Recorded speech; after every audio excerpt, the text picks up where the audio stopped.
Hello बच्चों, इस video में हम डिस्कस करने वाले हैं उत्तक, जिसे कहते हैं टिश्यू। ये एग्ज़ाम के पॉइंट ऑफ व्यू से बहुत ही इम्पॉर्टेंट टॉपिक है। इसके अंतर्गत हम लोग पढ़ने वाले हैं टिश्यू क्या होते हैं, उत्तक कितने प्रकार के होते हैं और एक पौधे में ये कहाँ कहाँ पाए जाते हैं। तो डिटेल में बहुत ही अच्छी तरह से आसान तरीके से समझने वाले हैं, तो वीडियो के एंड तक बने रहिए। चलिए वीडियो को स्टार्ट करते हैं। सबसे पहले हम जानेंगे कि कोशिका उत्तक होता क्या है। उससे पहले कोशिका क्या होती है इसके बारे में डिस्कस कर लिया जाए। तो कोशिका मानव शरीर की संरचनात्मक और क्रियात्मक इकाई होती है। उत्तक उन्हीं कोशिकाओं का एक समूह होता है। यहाँ पे लिखा भी हुआ है, कोशिकाओं का वह समूह जो संरचना एवं कार्यकी में क्या होगा, समान हो, तो उसे हम लोग क्या कहते हैं, उत्तक कहते हैं। तो ऐसा समूह कोशिका का जो संरचना, जैसे उसकी आकृति क्या होगी, समान होनी चाहिए। ये जरूरी नहीं है, क्योंकि कुछ कुछ कोशिकाएं होती हैं उनका आकार और आकृति असमान पाया जाता है, मतलब समान नहीं होता है, लेकिन उनकी जो उत्पत्ति और कार्य होता है वो समान होता है। तो ऐसे भी समूह को हम लोग क्या कहते हैं, उत्तक कहते हैं। ठीक, तो इसका अभिप्राय क्या हुआ कि कोशिका का वह समूह जो संरचना, कार्यकी और उत्पत्ति के आधार पर समान हो, उसे क्या कहते हैं, उत्तक कहते हैं। उत्तकों के अध्ययन को हम लोग उत्तक विज्ञान या हिस्टोलॉजी कहते हैं, अर्थात विज्ञान की वह शाखा जिसके अंतर्गत हम लोग उत्तकों का अध्ययन करते हैं उसे कहते हैं हिस्टोलॉजी या उत्तक विज्ञान। जैसे जंतु विज्ञान में आपने पढ़ा होगा कि संयोजी उत्तक होता है। संयोजी उत्तक जो उसमें विभिन्न प्रकार के क्या होते हैं, रुधिर कणिकाएं होती हैं। देखिए WBC, RBC इन सब का जो शेप होता है वो समान तो नहीं होता है, लेकिन दोनों कहाँ से निकली हुई होती हैं, दोनों बोन मैरो से निकली हुई होती हैं। ठीक, और दोनों का कार्य क्या है, परिवहन करना ऑक्सीजन का, न्यूट्रिएंट्स का, और जो खराब पार्टिकल्स होते हैं, अपशिष्ट पदार्थ, उनका भी। चलिए अब इसके प्रकार को हम लोग एक चार्ट के माध्यम से समझते हैं। सबसे पहले जो उत्तक होते हैं वो दो प्रकार के होते हैं, पादप उत्तक और जंतु उत्तक। पादप उत्तक ऐसे कोशिकाओं का समूह जो पादपों में पाया जाता है उसे पादप उत्तक कहते हैं, और वे उत्तक जो जंतुओं में पाए जाते हैं उसे जंतु उत्तक कहते हैं। देखिए पादप उत्तक जो होता है वो दो प्रकार का होता है। पहला विभोजतकी उत्तक, दूसरा स्थायी उत्तक। देखिए नाम से ही पता चल जाता है, हिंदी में बहुत ही अच्छा होता है कि हिंदी के नाम से ही पता चल जाता है कि वो क्या कह रहा है। जैसे इसमें है विभोजतकी उत्तक। इसमें क्या होता है, इस प्रकार की कोशिकाओं में क्या होता है, विभाजन की क्षमता रहती है, मतलब वे कोशिकाएं जो विभाजन की क्षमता रखती हैं उसे विभोजतकी उत्तक कहते हैं। इस प्रकार की कोशिकाओं में हमेशा निरंतर विभाजन होता रहता है। जैसे कोई ये मान लीजिए शाखा है, ये देखिए शाखा है, ठीक, तो इसके शीर्ष भाग में, पार्श्व भाग में, या फिर इसके जो शाखाओं के इंटरनोड कहलाता है, वहाँ पर क्या इस प्रकार की कोशिकाएं पाई जाती हैं जिसमें क्या होता है, निरंतर वृद्धि होती रहती है। यही कारण है कि एक छोटा सा पौधा एक विशाल पौधे में क्या हो जाता है, परिवर्तित हो जाता है। और स्थायी कोशिकाएं, स्थायी उत्तक, वे उत्तक जिसमें विभाजन करने की क्षमता नहीं होती है उसे स्थायी उत्तक कहते हैं। अब विभोजतकी उत्तक के टाइप्स के बारे में देखते हैं। विभोजतकी उत्तक तीन प्रकार के होते हैं, शीर्षस्थ, पार्श्व और अंतर्वृष्ट। ठीक, शीर्षस्थ पता ही चल रहा है कि ऐसे उत्तक जो क्या हो, शीर्ष पे पाए जाते हो, शिखर पे पाए जाते हो या टॉप पे पाए जाते हो। ठीक, तो मान लीजिए वही एग्जाम्पल, ये वृक्ष है, लास्ट में मैं दिखाऊंगी उसको। और ये देख लीजिए यहाँ पर क्या है, शीर्षस्थ के बारे में बात किया जाए तो यहाँ पे क्या हो जाएगी, शीर्ष स्थान है, तो यहाँ पे पाई जाती हैं शीर्षस्थ कोशिकाएं जो क्या करती हैं, निरंतर वृद्धि करती रहती हैं। और जब अगर शीर्ष भाग में बार बार वृद्धि होगा तो क्या बढ़ेगा, लंबाई बढ़ेगी। तो ये किस लिए उत्तरदायी होती हैं, लंबाई के लिए, ये पौधों की लंबाई को बढ़ाने का काम करती हैं। जो पार्श्व वाला होता है, पार्श्व मतलब होता है किनारे पर स्थित होना, तो इस प्रकार की कोशिकाएं किनारों पे पाई जाती हैं। अगर किनारों पे बार बार वृद्धि होगी तो क्या बढ़ेगा, चौड़ाई बढ़ेगी। तो ये पौधों की चौड़ाई के लिए क्या होती हैं, उत्तरदायी होती हैं। अब अंतर्वृष्ट की बात किया जाए तो अंतर्वृष्ट जो होता है वो मान लीजिए ये शाखा है, ठीक, तो यहाँ पे नोड और इंटरनोड पाए जाते हैं, गांठें पाई जाती हैं। ठीक, इन गांठों का काम ही होता है कि इन्हीं गांठों से क्या निकलती हैं, शाखाएं निकलती हैं। ठीक, तो ये क्या करेंगी, शाखाओं का निर्माण करेंगी। यहीं पर पाया जाता है अंतर्विष्ट कोशिका। ठीक, उत्तक। ठीक, अब बात करने वाले हैं स्थायी उत्तक के बारे में। हम लोग अभी डिटेल से बात करेंगे, इसका नोट्स भी प्रोवाइड करेंगे, घबराइएगा मत। स्थायी उत्तक के बारे में देखिए, स्थायी उत्तक जो होता है वो दो प्रकार का होता है, सरल उत्तक और दूसरा जटिल उत्तक, सिंपल एंड कंपाउंड। इसमें क्या होता है सरल उत्तक में कि इसमें एक ही प्रकार की, एक ही संरचना और कार्यकी के वाली कोशिकाओं का समूह पाया जाता है सरल उत्तक में।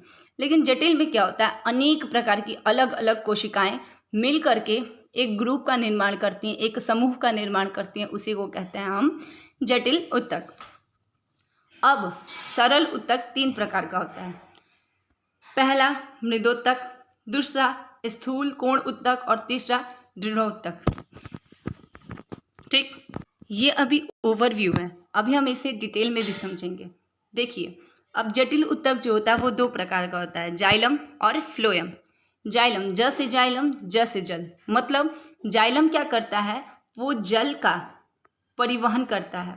अब जल का परिवहन कैसे होगा, देखिए, जड़ जो होता है पौधे का रूट, वो क्या करता है, खनिज लवण और जल को अवशोषित करता है, और जो पौधे होते हैं पौधे के विभिन्न भागों में पहुंचाने का काम करता है ये जड़।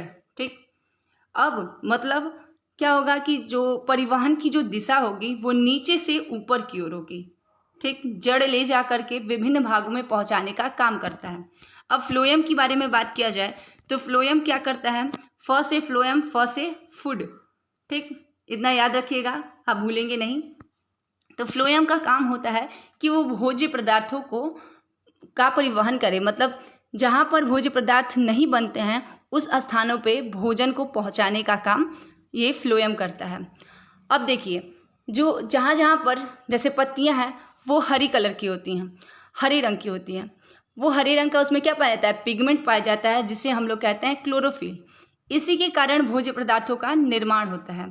ठीक, तो जहाँ जहाँ पर क्लोरोफिल नहीं पाया जाता है, जहाँ जहाँ पे ब्राउन कलर हो या ब्लैक कलर हो, वहाँ पर क्या होगा, भोजन नहीं बनेगा।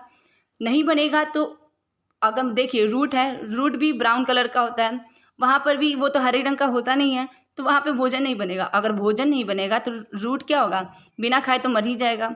तो इससे पौधा भी डिफ़ॉल्ट पड़ेगा, वो भी मृत हो जाएगा। लेकिन इन सब जगहों पर पहुंचाने का काम फ्लोएम करता है। फ्लोएम एक नलिका रूप होता है और जाइलम और फ्लोएम को संघनित रूप से मतलब मिल करके क्या बनाती हैं, एक संवहन बंडल बनाती हैं।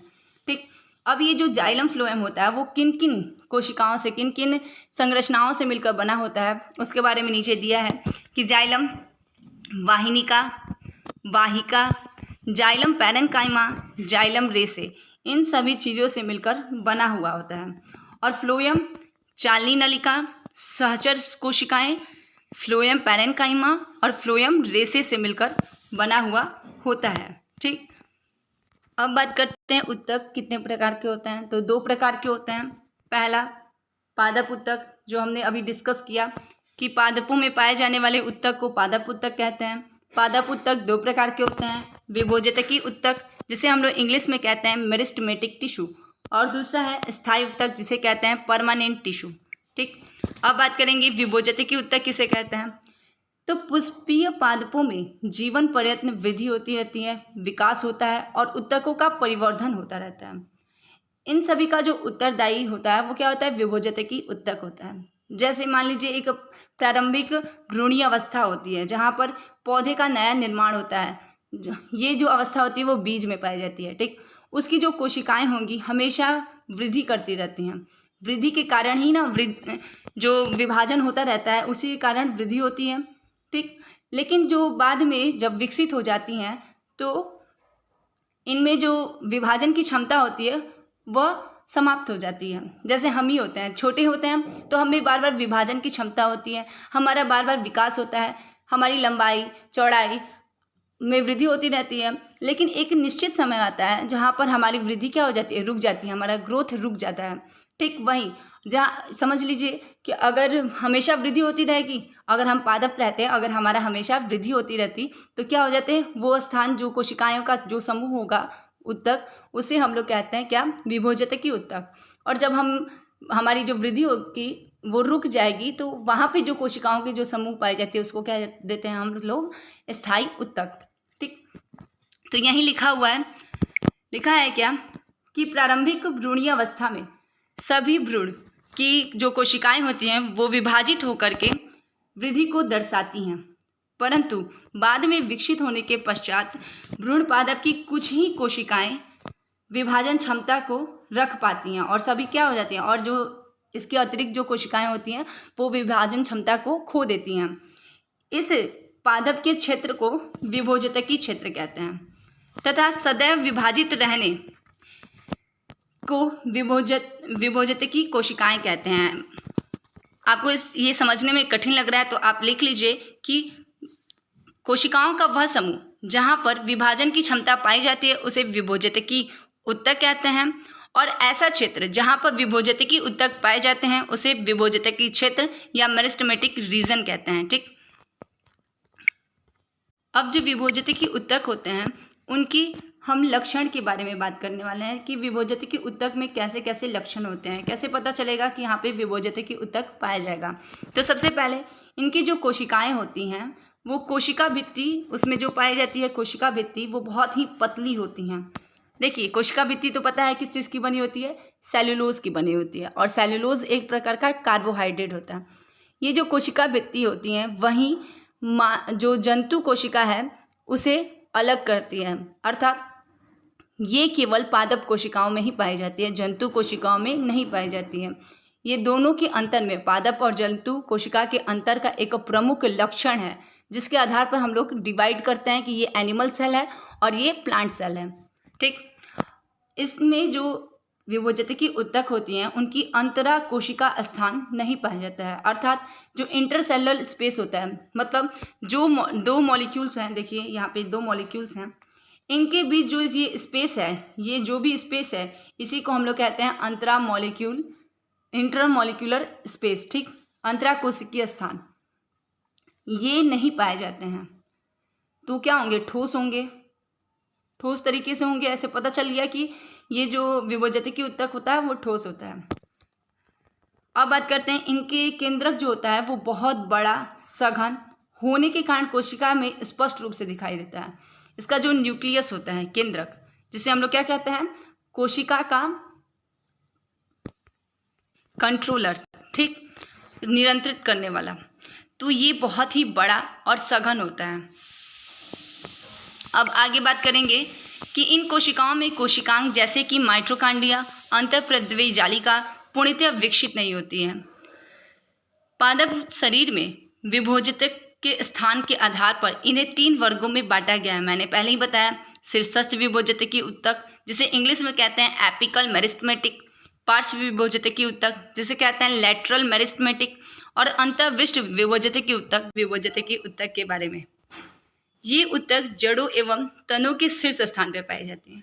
ये न केवल देखिए तनों पर ही नहीं पाई जाएगी, क्योंकि जड़ भी होता है, वो भी क्या होता है, विकास करता रहता है, वो भी बहुत अंदर गहराई तक जाता है और पौधों की जो आधार होता है उसको मजबूत करने का काम करता है।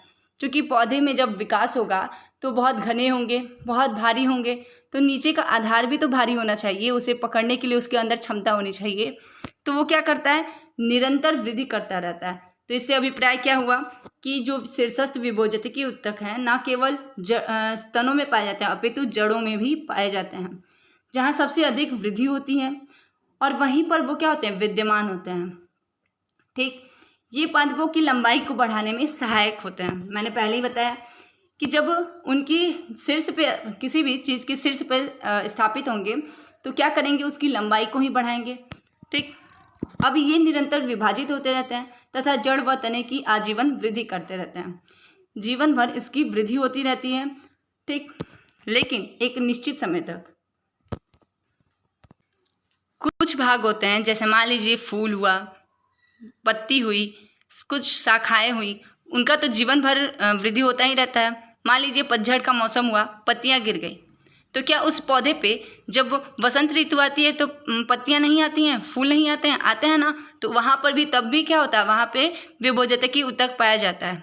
ठीक, बस उसके शीर्ष स्थान पर कभी कभी किसी कोशिकाओं में स्थायी ऊतक हो जाती हैं, जहाँ पर उनका वृद्धि जो होता है वो रुक जाता है। ठीक, देखिए वृद्धि कैसे होता है, बार बार वृद्धि वर्ड आ रहा है, तो ये कोशिकाओं के विभाजन से होता है। एक कोशिका, देखिए यहाँ पे जब एक कोशिका, ये मान लीजिए कोशिका है, टूट करके दो कोशिकाओं में विभाजित हो जाती है, तो इसी को हम लोग कहते हैं कोशिका विभाजन। मतलब कोशिकाओं का टूट कर नई कोशिकाओं का निर्माण करना ही कोशिका विभाजन होता है। दो प्रकार से होता है, समसूत्री और अर्धसूत्री, हम किसी और दिन बात करेंगे। फिर देखिए विभोजतकी जो ऊतक होते हैं उसका दूसरा टाइप होता है पार्श्व विभोजतकी ऊतक। ये ऊतक तने की परिधि में पाए जाते हैं या फिर मूल में पाए जाते हैं। मूल मतलब जड़ होता है। ठीक, जड़ या फिर तने की परिधि में, मान लीजिए ये क्या है, आपका तना है और ये क्या होगी, तने की परिधि हो गई। मतलब यहाँ पर साइड में क्या हो जाएगा, ये इसकी परिधि हो गई। और जब परिधि में पाया जाएगा तो क्या करेगा, चौड़ाई का विकास करेगा। ठीक, तो ये तने की चौड़ाई बढ़ाने में सहायक होते हैं। ठीक, ये ऊतक तने और जड़ में द्वितीयक वृद्धि करते हैं। द्वितीयक वृद्धि आप आगे चल के पढ़ेंगे। प्राथमिक वृद्धि होता है, फिर द्वितीयक वृद्धि होता है, तो उसमें क्या करते हैं, सहायक होते हैं, जिससे तने और जड़ की चौड़ाई में वृद्धि होती है। ये ऊतक संवहन ऊतक भी बनाते हैं। इन्हें द्वितीयक विभोजतकी ऊतक भी कहते हैं। ठीक, जिसे हम लोग कहते हैं जाइलम और फ्लोएम। जाइलम और फ्लोएम का निर्माण पार्श्व विभोजतकी ऊतक भी करते हैं। और लास्ट जो था वो मैंने डिस्कस किया ही, अंतर्विष्ट विभोजतकी ऊतक, जो क्या पाया जाता है, कहाँ पाया जाता है, गांठों के पास पाया जाता है, जिसका क्या काम होता है, हमारी शाखाओं के निर्माण में सहायता करता है। अब हम फिगर के थ्रू इसे समझेंगे। आई होप आपको ये दिख रहा होगा फिगर। देखिए यहाँ पर क्या है, शीर्षस्थ विभोजतकी ऊतक शीर्ष स्थान पे पाया जा रहा है, तो इसलिए इसको हम कहते हैं शीर्षस्थ। यहाँ पे अंतर्विष्टीय, इसी को हम लोग कह रहे थे नोड। देखिए ये ठीक इसके नीचे है, ये हमारा क्या है, शाखा है, ठीक उसके नीचे है इंटर नोड, या फिर इसको कह दीजिए नोड। ठीक, पार्श्व वाले देख लीजिए, यहाँ पर पार्श्व साइड में ये पाया जा रहा है, तो इसे हम लोग कहते हैं पार्श्व विभोजतकी ऊतक। अगर आपको ये वीडियो पसंद आया तो प्लीज़ लाइक कीजिए, सब्सक्राइब कीजिए और कमेंट करना बिल्कुल भी ना भूलिए। Thank you.